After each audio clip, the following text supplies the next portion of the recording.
আজকে সারা রাত্রি টরেন্সিয়াল রেন হয়েছে এবং এর এগেনস্টে বিশালভাবে প্যান্ডেলও ডুবে গেছে।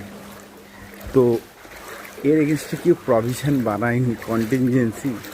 ইট is a one kind of a contingency বা ব্ল্যাক সোয়ান এফেক্ট। এটা যারা প্যান্ডেল বানিয়েছে তাদের একটা যে কস্ট, অ্যাডিশনাল কস্ট লাগবে টু রিপেয়ার দ্যাট প্যান্ডেল, যেটা এক্ষুনি ছবি দেখালাম, ইট উইল বি হিউজ। আর এখন আমি হাঁটছি হাঁটু জলের উপর দিয়ে। It is a quite astonish, মানে 5 ঘন্টা ধরে বৃষ্টি হয়েছে। This can be consider as a contingency liability.